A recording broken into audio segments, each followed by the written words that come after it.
سلام نعكم يكون كبران تعزبت مدب نيلوم سوني ميازي 13 كل تشحن 16 استدالو زيناتات حيزنا لكم قريبنا لنا سنة مكتتال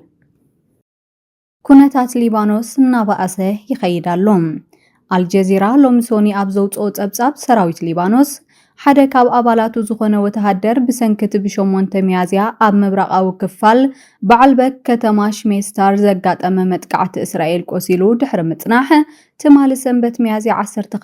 كم زعرفه بوقع فليتهم اتزعرفه وتهدر عباس حسن قاسم استسمي خوينو ودربعان حدن عامتي نيروم اتسراويت أبزوتو ناي مرد مجلسي قاسم أب جيزي أقلقلوتو كاب أزاز سراويت ليبانوس حيالو ميدالياتاتن مسغانان استقبله نفعو وتهدر منبارو قليتولهم وتهدر عباس حسن قاسم بعال حدارن أبو سلست قلعون منبارون اتزوات مجلسي وسيخ حبيرولهم إذا فتامزي اتأمنغو إسرائيلن حزب اللهن زكايد زلو كينات نسراويت ليبانوس ون قداي قبروخم زلو زرئي توسخ ملكتيوم بتوسخي أبز حزنا يزلنا سومون أمونغو دبلوماسيات إسرائيل ليبانوسن زتخكايد تثبيتي كبرالهم بمسرت أبز تكالات عنا ليبانوس إزوخينات كابز جمر كساب حجي بتقجد كل تشحن 55 سبات كقتلو خلو لعلي 6500 دما قوسي لو مالهم اتساب أو خسارة الناوسخ أبز خدولو زلو جيزي أهقراو تغطتاتون يعبلهم أبايتا زلو خونتات كم زنتصرو نفرت إسرائيل أبلع الاستفلاليا كتماتات ليبانوس دبداب يكايد اللوا أب كتما معروب أبز ركب حدا غزاب استفت أمامت قعتي لعل شوعات أبالات زلو وسدرابيت قداي موتن مقسلتن كوينو مالو بتوسخي حدا نايك أيح مسكال سرحتنيا كقتل كلو كالق سرحتنيا دما قوسيلو اللوم سراويت إسرائيل بوغنو أب دبوب ليبانوس نمتوكواس تداليو زنبره ناي روكيت متوكوسي كم زعنا وقليتهم إذا خمزيلون كلون تاريخاو بزخونا أقباب قداماي منيستر إسرائيل بنجامين نتانياهو تمال سنبت نابت بسراويت إسرائيل تتحيز زلو دبوباو كفال ليبانوس بمتاو وتهدراو قمقام أكايدوم إذا عودت زي كوينات كابز جمر ندحر نتانياهو نامريت ليبانوس زاتولو ناي مجمرا جيزيوم أمريكان إسرائيلن اتزحلف سولوس زتبتحه ناي كل التسومون مقراز تقسي نليبانوس كم زي حوس يقلت اللوا إذا ما كابت إيرانن باكستانن زلوان الرأية فليز بلايوم فرنسا بوغنا ليبانوس أبتناي مقراز تقسي سمم اكتأتو خمزلوا بمقلاز اتنا بأساز خيط زلو متقعتي نتتأفى في سلام أب حدقا كي يودقو سقاتا قليز اللام ترامب أمريكا أبنيت توتو وطايتات بتنقاقه كمرمريوم بريزيدنت دونالد ترامب أب معسكر جوينت بيز أندروس كوينومس غازيتانياتات أب زغبرو ركب أمريكا أبتسمين أتلانتيك كيدان نيتو زلوا أبالنتن التوتو بليونات دولاراتن داقماي كرأ خمز خيل أفليتوم ترامب هاجرات نيتو نت أمريكان إسرائيلن أبلع لإيران جمرو أوكينات كدقفا بزي مخالن زلوا قواهي قليسولهم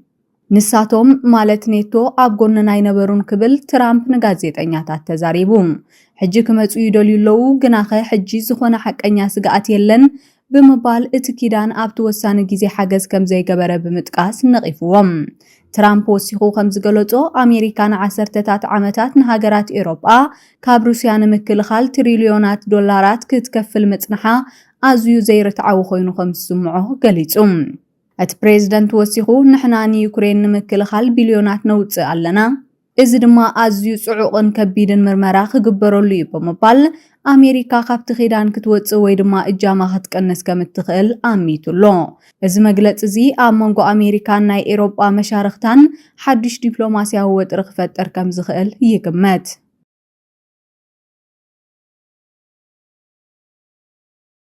كابت مس ترامب زت أساسر زيناتات كي وطانا رويترز كمتصبصبو ترامب بزعبا مفشال زت إيران قد خمزي قبرلو قليتولهم بريزيدنت دونالد ترامب دحرتي أب باكستان استخايد ناي سلام زت فشلت إيران نابت أربيزا انت تملست وين تحنقدت قد خمزي بلو قليتو ትራምፕ ካብ ፍሎሪዳ ናብ ሜሪላንድ ኣብ ዝተመለሰሉ እዋን ንጋዜጠኛታት ክዛረብ ከሎ ናብ ዝርርብ እንተተመሊሶም ወይ እንተዘይተመሊሶም ግድ የብለይን እንተዘይተመሊሶም ውን ጸገም የብለይን በመባል ተሪር መግለጽ ይርዩ እዚ ድሕሪ ምፍሻል እቲ ንኽልተ ሰሙን ጸንሐ ስምምዕ ምቁራጽ ተኽሲ ዝመጸ ኮይኑ ፕሬዚደንት ትራምፕ ሰራዊት ባሕሪ ኣሜሪካ ንመስመር ማይ ሆርሙዝ ክዓጽዎ ትዕዛዝ ከም ዝሃበ ይፍለጥ ማእከላይ እዚ ሰራዊት ኣሜሪካ ከም ዝገለጾ ካብ ሎሚ ሶኒ ሰዓት 10 ቅድሚ ቀትሪ ጀሚሩ ንኹሉ ናብ ወደባት ኢራን ዝኣቱን ዝወፅን ናይ ባሕሪ ምንቅስቓስ ክዓጽዎ እዩ እዚ እገዳዚ ኣብ ልዕሊ ኩለን ሃገራት ብማዕረዝ ትግበር ኮይኑ ንኹሉ ወሰናስን ኢራን ኣብ ቀላይ ዓረብን ቀላይ ዖማንን ዝዓጽው እዮም ብወገን ኢራን ናይ እስላማዊ ሪፓብሊክ ሓለዋ ሰውራ IRGC ዝኾነ ይኹን ወተሃደራዊ መርከብ ናብ መስመር ማይ ሆርሙዝ ንዝቐርብ ከም ምጥሓስ ውዕል ምቁራጽ ተኽሲ ከም ዝርዮን ተሪር ስጉምቲ ከም ዝወስድን ኣጠንቂቑሎ እዚ ወጥሪ እዚ ድማ ንናይ ባሕሪ መጓዓዝያ ነዳዲ ዓብ ስግኣት ፈጢሩ ይርከብ ናይ መርከብ ምንቅስቓስ ዳታ ከም ዘርዮ ሓያሎ ናይ ነዳዲ ጽዕነት መራኽብ ካብቲ መስመር ማይ ይርሕቕ ኣለዋ ንኣብነት ብባንዴራ ማልታት ትጓዓዝ ኣግዮስ ፋኖሪዮስ ዝተሰመየት ዓባይ መርከብ ናይ ኢራቅ ነዳዲ ንምጽዓን ክትኣቱ እኳ እንተፈተነት ሕጂ ግን ንድሕሪት ተመሊሳ ኣብ ቀላይ ዖማን ደው ኢላ ትርከብ በንጻሩ ግን ብባንዴራ ፓኪስታን ዝጓዓዛ ሻላማር ከምኡውን ከሃይሪፑር ዝተብሃላ መኻይን ነዳዲ ትማሊ ሰንበት ናብቲ ቀላይ ከኣትዋ ተራእየን ኣለዋ ሚኒስተር ወጻኢ ጉዳያት ኢራን ድሕሪ ምፍሻል ዘተ ኢስላማባድ መጠንቀቕታ ሂቡ ካብ AFP ሎም ዝወፀ ጸብጻብ እቲ ን10ታት ዓመታት ንመጀመርያ ግዜ ብቐጥታ ኣብ መንጎ ኣሜሪካን ኢራንን ዝካየድ ዝጸንሐ ናይ ሰላም ዘተ ብዘይ ስምምዕ ከም ዝተዛዘመ ብምጥቃስ ሚኒስተር ወጻኢ ጉዳያት ኢራን ዓባስ ኣራክቺ ሰናይ ድሌት እዩ ዝወልድ ጽልኢ ድማ ጽልኢ እዩ ዝወልድ በመባል ኣሜሪካ ዘቕረበቶ ተለዋዋጢ ጠለባትን እገዳን ነቲ ስምምዕ ከም ዘፍሸሎ ገሊጹ ኣሜሪካ ብልዕሊ መስመር ማይ ሆርሙዝ ናይ ባሕሪ እገዳ ክትገብር ምውሳና ድማ ነቲ ተስፋ ሂቡ ዝነበረ ምቁራጽ ተኽሲ ኣብ ሓደጋ ኣውዲቕዎ ይርከብ ኣፈኛ ባይቶ ኢራን መሐመድ ባቀር ቃሊባፍ በወገኑ እንተ ተዋጊእኩም ክንዋጋኢና ብልቦና እንተ መጺእኩም ድማ ብልቦና ክንንጸባረቐኩም ኢና በመባል ንትራምፕ ምላሽ ሂቡ ምክትል ፕሬዝደንት ኣሜሪካ ጄዲ ቫንስ እቲ ስምምዕ ዘይምዕዋቱ ኣመልኪቱ ካብ ኣሜሪካ ንላዕሊ ንኢራን ሕማቕ ዜና እዩ ክብል ገሊጽዎ ከም ጸብጻብ ሰበስልጣን ኣሜሪካ እቲ ዘተ ዝፈሸለሉ ቀንዲ ምኽንያት ኣሜሪካ ኢራን ዩራኒየም ምስራሕ ሙሉእ ብሙሉእ ክተቋርጽ ንክልላዊ ዕጥቃዊ ጉጅለታት እትህቦ ደገፍ ክተቋርጽን ንመስመር ማይ ሆርሙዝ ሙሉእ ብሙሉእ ክትከፍትን ዘቕረበቶ ጠለብ ኢራን ብዘይ ምቕባላ እዩ ኢራን ኣብ 2025 እንተወሓደ 1639 ሰባት ብሞት ቀፂዓ ካብ 1989 ንድሓር ዝለዓለ ቁጥሪ ኮይኑ ተመዝጊቡ ኣራብ ኒውስ ሎሚ ኣብ ዘውፅኦ ሰፊሕ ጸብጻብ ኣብ ውሽጢ ኢራን ዘሎ ኩነታት ሰብኣዊ መሰላት ኣዝዩ ኣስጋእና ኮነ ይመጽእ ከም ዘሎ ዘርኢ ጸብጻብ ሎሚ ሶኒ ብዘጋርዲያን ወፂሎም ክልተ ዓበይቲ ኣህጉራዊ ትካላት ሰብኣዊ መሰላት ከም ዝገለጽዎ ሰበስልጣን ኢራን ኣብ 2025 ጥራይ እንተወሓደ 1639 ሰባት ብመቕጻዕቲ ሞት ቀንጺሎም ኣለዉ እዚ ቁጽሪ እዚ ካብ 1989 ንድሓር ተራእዩ ዘይፈልጥ ዝለዓለ መጠን ኮይኑ ካብቲ ኣብ 2024 ዝነበረ 975 ቁጽሪ ዝተቐትሉ ብ68 ሚእታዊት ወሰኻር ኢሎም እቲ ኣብ ኖርዌይ ዝመደበሩ ሰብኣዊ መሰላት ኢራን ከምኡውን ኣብ ፓሪስ ዝመደበሩ ብሓባር አንጻር መቕጻዕቲ ሞት ዝቆሙ ትካላት ኣብ ዘውፅዎ ናይ ሓባር ዓመታዊ ጸብጻብ እስላማዊት ሪፓብሊክ ኢራን ንመቕጻዕቲ ሞት ከም መሳርሒ ፖለቲካዊ ጭቆና ትጥቀመሉ ከም ዘላ ኣጠንቂቖም ኣለዉ ፍላይ ድሕርቲ ኣብ ጥሪ 2026 ዝተልዓለ ህዝባዊ ተቃውሞን ምስ ኣሜሪካን እስራኤልን ዝካየድ ዘሎ ኮይናትን እቲ ስርዓት ስልጣኑ ንምዕቃብ ፍርሒ ንምዝራእ መቕጻዕቲ ሞት የዛይድ ኣሎ ዳይሬክተር IHR ማሕሙድ ኣሚሪ ሞጋዳም ከም ዝገለጾ ኢራን ብማእከላይ ገምጋም ካብ 4 ክሳብ 5 ሰባት ትቀትል ነይራ ሰበስልጣን ኢራን ብመቕጻዕቲ ሞት ኣቢሎም ፍርሒ ብምፍጣር ተወሳኺ ተቃውሞታት ከይልዓልን እቲ እናተዳኸመ ዝኸይድ ዘሎ ግዛኣቶም ንምንዋሕን ይጽዕሩ ኣለዉ ክብል ገሊጹ ወላኳ ምስ እስራኤልን ኣሜሪካን ኩናት ይካየድ ይሃሉ እቲ ስርዓት ግን ምስቲ ናይ ጥሪ ተቃውሞ ዝተኣሳሰሩ 7 ሰባት ብማሕነቕቲ ቀቲሉ እዩ እቲ ጸብጻብ ወሲኹ ከም ዘውጽኦ ኣብ 2025 እንተወሓደ 48 ደቂ ኣንስትዮ ብሞት ተቐፂዐን ኣለዋ። እዚ ቁጽሪ እዚ ካብ 2024 ብ55 ሚእታዊት ወሰኽ ዘርኣየ ኮይኑ ካብ ዝሓለፉ 20 ዓመታት እቲ ዝለዓለ እዩ። ካብዚኣተን እተን 21 ንበዓል ቤተን ወይ ንሕጹየን ብምቕታል ዝተኸሰሳየን። ትካላዊ ሰብኣዊ መሰል ግን እዘን ደቂ ኣንስትዮ መብዛሕትኡ ግዜ ግዳያት ናይ ዘቤታዊ ዓመፅን ግፍዕን መንባረን ይገልጹ። ብተወሳኺ እቲ መቕጻዕቲ ሞት ብዝያዳ ኣብ ልዕሊ ብሄራዊ ውሑዳትን ዝተገለሉ ጉጅለታትን ይትግበር ኣሎ ኢሉ። ብፍላይ እቶም ኣብ ምዕራብ ዝርከቡ ኩርዳውያን ከምኡውን ኣብ ደቡብ ምብራቕ ዝርከቡ ባሉች ቀንዲ ዕላማ ኮይኖም ኣለዉ። መብዛሕትኦም እዞም ሰባት ንሱኒ እስልምና ዝኽተሉ ኮይኖም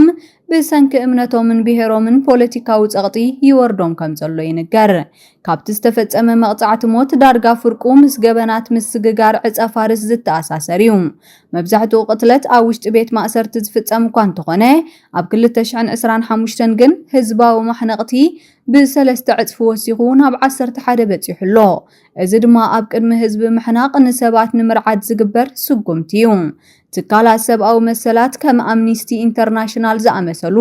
ኢራን ካብ መላእ ዓለም ካብ ቻይና ወጻኢ ዝለዓለ ቁጽሪ መቕጻዕቲ ሞት እትፍጽም ሃገር ምዃና የረጋግጹ።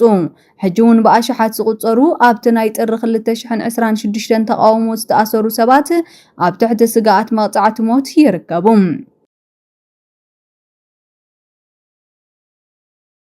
ሃንጋሪ ታሪኻዊ ምስግጋር ስልጣን ሎሚ ሶኒ ሃንጋሪ ሓድሽ ምዕራፍ ጀሚራ ኣላ። እቲ ን16 ዓመታት ንሃገሩ ክመርሕ ዝጸንሐ የማናዊ ፖፑሊስት ቀዳማይ ሚኒስተር ቪክቶር ኦርባን ኣብቲ ትማሊ ሰንበት ዝተኻየደ ምርጫ ብተቃዋሚ ሰልፊ ቲዛ ከቢድ ስዕረት ከም ዝወረዶ ብወግዒ ተኣሚኑ። እዚ ውጽኢት እዚ ንርክብ ሃንጋሪ ምስ ኤውሮጳዊ ሕብረት ዳግማይ ክቐርጾ ከም ዝኽእል ይግመት። እቲ ብፒተር ማግያር ዝምራሕ ሰልፊ ቲዛ ካብቶም ኣብ ባይቶ ዘለዉ 199 መንበራት ን138 መንበራት ብምዕዋት ሱፐር ማጆሪቲ ልዑል በዝሒ ጨቢጡሎም። እዚ ማለት ማግያር ንምቅዋም ሃገር ናይ ምልዋጥን ኦርባን ዘሕልፎም ኣከራኻሪ ሕግታት ናይ ምስራዝን ሙሉእ ስልጣን ክህልዎ እዩ። ቪክቶር ኦርባን ስዕረቱ ክእመን ከሎ እቲ ውጽኢት ኣሕሚምንዩ ግናኸ ንጹር እዩ ብምባል ደጊም ካብ ናይ ተቃዋሚ ሰልፊ ኮይኑ ንሃገሩ ከም ዘገልግል ገሊጹ። ፒተር ማግያር ነቲ ዓወት ስዒቡ ኣብ ገማግም ፈለግ ዳኑብ ንዝተኣከቡ ብዓሰርተታት ኣሽሓት ዝቑጸሩ ደገፍቱ ኣብ ዝሃቦ ቃል ሎሚ ሓቂ ኣብ ልዕሊ ሓሶት ተዓዊታላ ሃንጋሪ ታሪኽ ጽሒፋ እያ ክብል ኣውጁ። ማግያር ምስ ኤውሮጳዊ ሕብረት ዘሎ ዝተበላሸወ ርክብ ንምጽጋን ብልሽውና ንምብቃዕን ህዝባዊ ኣገልግሎታት ዝኸውን ባጀት ንምምዳብን ቃል ኣትዩሎም። ቪክቶር ኦርባን ንነዊሕ ግዜ ንየማናውያን መራሕቲ ከም መርኣያ ኮይኑ ክጥቀት ጸኒሑ እዩ።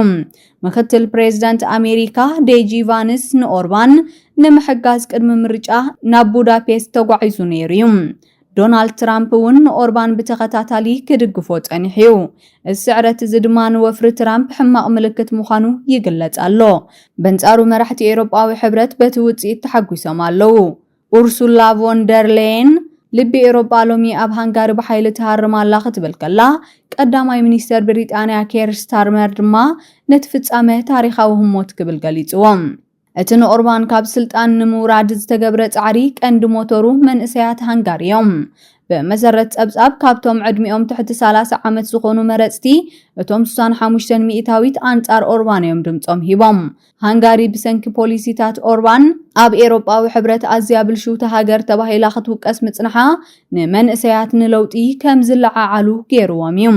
ፒተር ማግያር ዋላ እኳ ምስ ኤውሮጳ ክቀራረብ እንተደለየ ከም ኦርባን ንዩክሬን ዝርኢ ኣንጻር ናይ ምስዳድ ተቃውምኡ ከም ዝቕጽል ሓቢሩሎም።